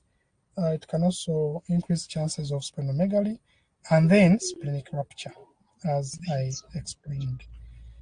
So in patients with splenomegaly, of course, I say the craniocaudal length is going to be more than the normal. If it goes beyond 12 centimeters, that's a sign of splenomegaly. If it goes beyond 4.6 centimeters, that's a sign of massive splenomegaly. Okay, so, and also you can see that the spleen is going to be enlarging towards the pelvic cavity. Remember, its lower end is pointing towards the pelvic cavity, as you can see. So whenever it enlarges, it's going to be enlarging towards the pelvic cavity. That's another important thing to note. Okay, so to further appreciate the clinical correlates of the spleen, it's important to revisit how it is formed. Okay, so it's an organ derived from mesoderm. Okay, so basically, usually during development, okay, we know that as the gut tube forms, of course, the gut tube or the alimentary canal tube, we know that it forms around the 3rd week, 4th week of development there. So whenever the gut tube forms, it has a connection to the anterior body wall, and a connection to the posterior body wall. Okay, and this connection to the anterior body wall is called the ventral mesogastrium. The ventral mesogastrium, and this connection to the posterior body wall is called the dorsal mesogastrium. Okay, so normally during development, within the ventral mesogastrium, we shall have mesodermal tissue of the septum transversum forming the liver. We covered that last time. Then within the dorsal mesogastrium, we have mesodermal tissue that will be coming together to form the spleen within the dorsal mesogastrium. This happens during the 6th week of development. Several condensations of mesodermal cells come together in the dorsal mesogastrium to form the spleen. Of course, we know that during development, this gut tube has to rotate. We know the stomach has to come to the left side. The liver has to go to the right side. So because of the rotation, this originally median position of the spleen is going to change so that your spleen can shift towards the normal anatomical location or position, and that is the left upper quadrant. That's why it's going to shift during the rotation so that it can go in its normal anatomical position. Okay. Of course, after going to its normal anatomical position, the mesenchymal cells within it, they are going to differentiate to splenic pulp. The splenic pulp is that parenchyma of the spleen that contains the red and the white pulp. All these arises from the mesenchymal cells. Okay, the connective tissue, okay, within the spleen, it's going to come from this mesenchymal tissue or cells. The splenic capsule is going to be formed by these mesenchymal cells. They're going to differentiate to give rise to all of these components of the spleen. Okay. During development, we've said it's going to form within the dorsal mesogastrium. Okay, and we said normally the tube rotates so that your spleen can go to the left side, as you can see. As it goes to the left side, this dorsal mesogastrium is going to differentiate to give rise to the various supporting structures of the spleen. For example, this connective tissue here that we shall later know as the gastrosplenic ligament, and then this one here that we shall later know as the splenic ligament connecting your spleen to the kidney, a ligament connecting your spleen to the stomach. All these are derived from the dorsal mesogastrium during the rotation. They have to form so that your spleen can be held firmly in position. Okay. There are a few congenital abnormalities that are related to this development. Number one, there's what we call asplenia. Asplenia means congenital absence of the spleen. This patient is not going to have a spleen. There will be no spleen. Normally, you can see in this CT image, there should be a spleen on the left side, just close to the left kidney. It should be there, but in some cases, it's going to be absent. You can see on the right side we have the we have the liver, we have the right kidney. On the left side we have the left kidney, but the spleen is missing. That can happen or it can be appreciated in some neonates. And whenever it happens, obviously you know that there will be a very high chance of infections in this neonate because the spleen, you know, it has an immune function in the body. So absence of the spleen increases chances of infections, many kinds of infections, pneumococcal infections and many others. All that increases chances of increased mortality in such patients or neonates that present with asplenia. There will be a poor prognosis. Chances of these kids thriving is going to be less because of the fact that they don't have a spleen that has an immune function in the body. But also, such neonates also tend to have other abnormalities, mostly heart abnormalities. Having these heart abnormalities also increases chances of this kid not surviving. Okay, so that condition is called asplenia. Then we have what we call polysplenia, many spleens, multiple spleens. They are going to be multiple, close to the kidney. You can see those different tissues. They are tissues of the spleen. They are going to be multiple, and we shall call that polysplenia. Because if at all the mesodermal tissue doesn't condense together to form one solid organ, it doesn't condense together, it results into what we call polysplenia. Okay. In some abnormal cases, it may be bilateral. You may have some of the splenic tissues on the right side. That's not so common. Most of the times, these multiple smaller splenic tissues, they are going to be on the left side, close to the left kidney. Okay? That is polysplenia. All these problems basically occurs because of the genetic mutations. Normally, during development, there are some genes that always have to produce growth factors that have to allow normal development. So if there are gene mutations, it's possible for those genes not to produce growth factors that have to allow normal development, and that can lead to these congenital abnormalities. It's possible to have multiple splenic tissues outside the normal location of the spleen. Okay, we know that the spleen has to be within the left hypochondriac region. Okay, it's possible to have small splenic tissues or nodules of the spleen separated from the spleen itself. These can be in different parts of the body. They can be within the pelvic region. They can be within that great omentum. They can be within the splenorenal ligament, within the gastrosplenic ligament, within the tail of the pancreas, and that always confuses. You may think that there is a tumor of the pancreas, yet it's just splenic tissue within. Okay, most of the times they can be close to the hilum of the spleen. In most cases, they are close to the hilum of the spleen. They are round ovoid structures or nodules. Okay, that is accessory spleens, or what we call splenuclei, or supernumerary spleens, or splenios. All this means the same. These can form if at all the mesodermal tissues don't condense, and then if at all they don't condense, it's possible for them to easily reside in different anatomical locations in the abdominal cavity. Okay, if that happens, we call that accessory spleens, or spleninculi, supernumerary spleens, or splenios.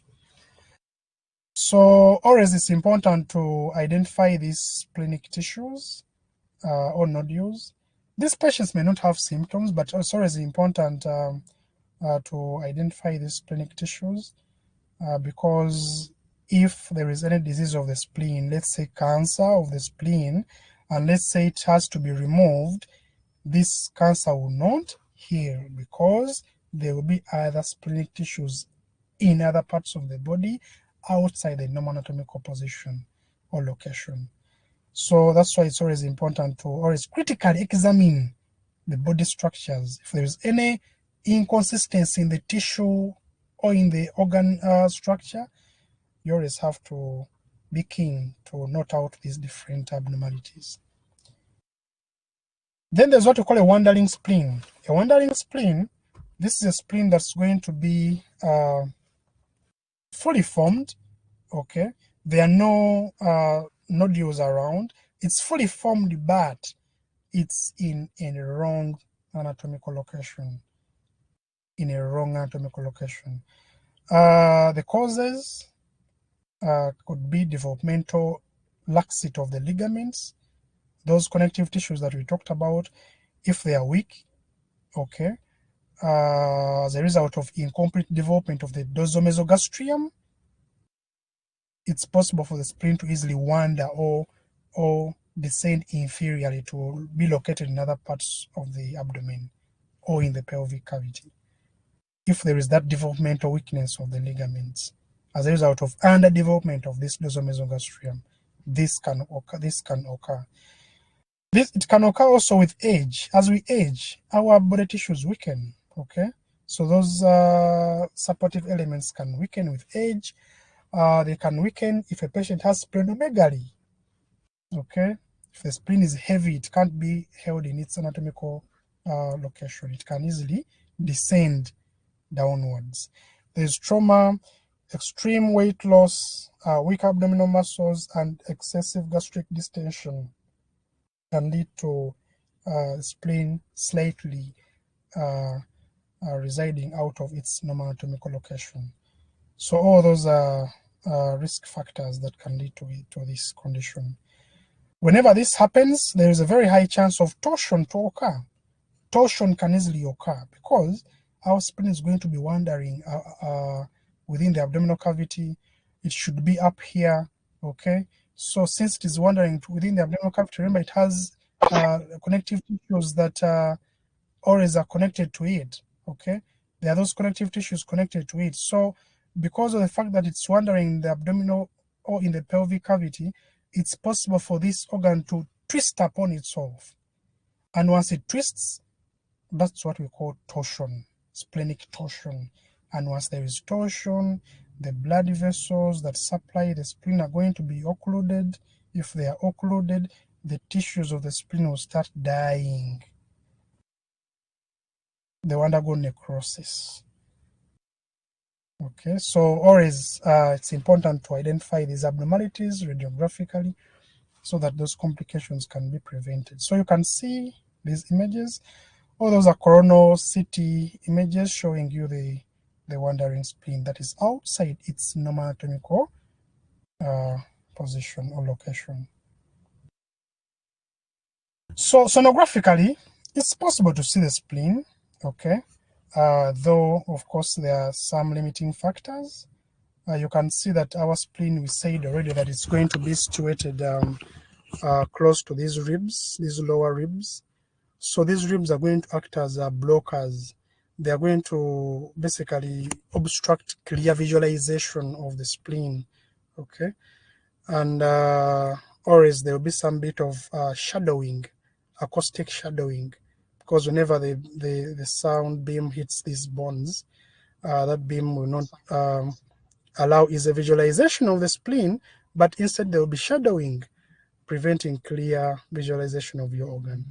So there's always that those limiting factors, but of course you can easily tilt your probe through the intercostal spaces to easily scan your spleen. For example, here the intention was to scan in a sagittal scanning plane, but you can slightly tilt your probe obliquely to the right side so that it can be in line with the intercostal spaces, this intercostal space here, so that the beam can smoothly go through your spleen, slice it so that you can see that longitudinal section of the spleen.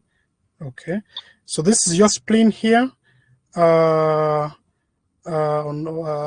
how it appears sonographically. Of course, up here, this is the diaphragm, though not fully shown, but that's the diaphragm. Okay, this patient is lying down.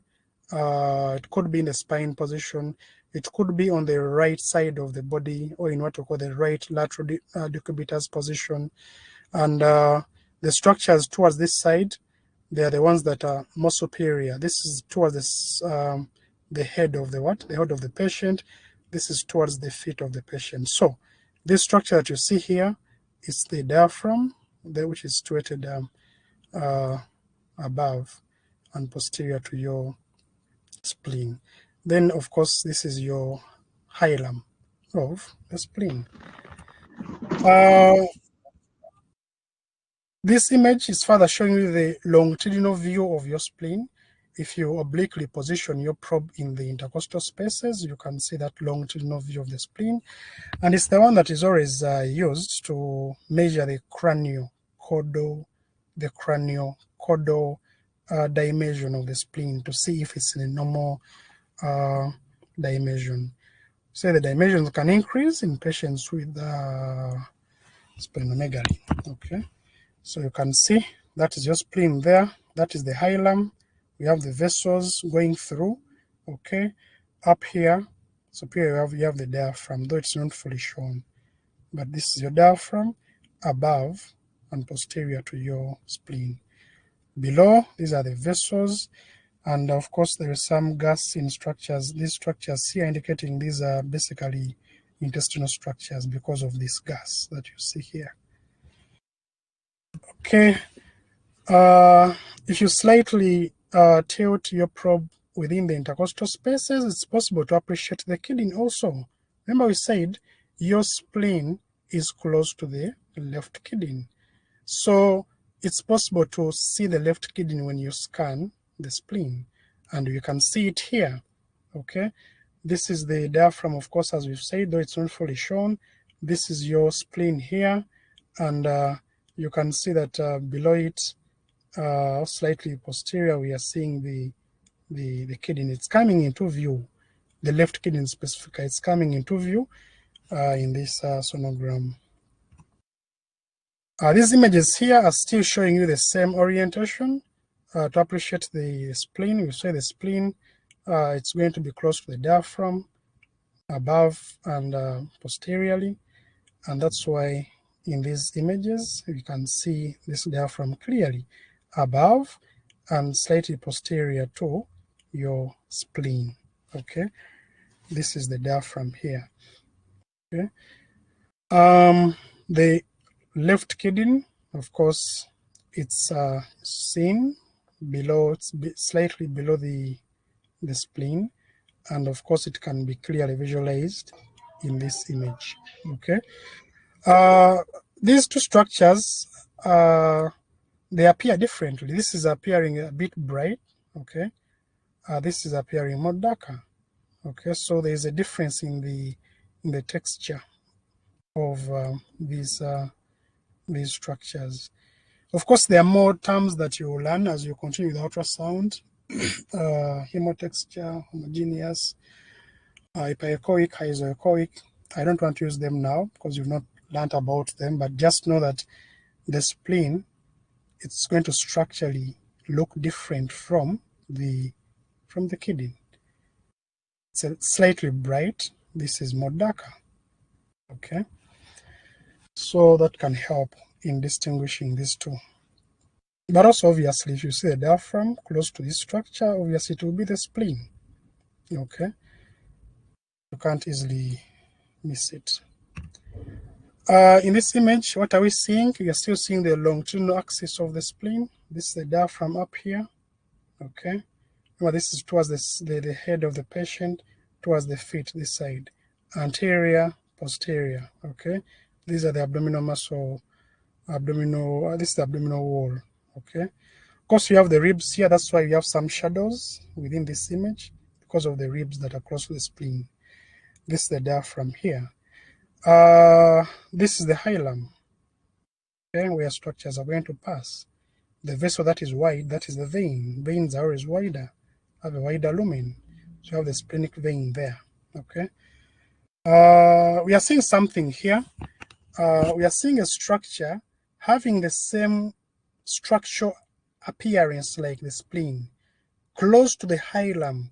Obviously, you can conclude that this is an accessory spleen. It's a splenic tissue that is detached from the main organ. Remember we said these tissues or these nodules are commonly going to be seen close to the hilum. So it's what you are seeing in this image here. Okay.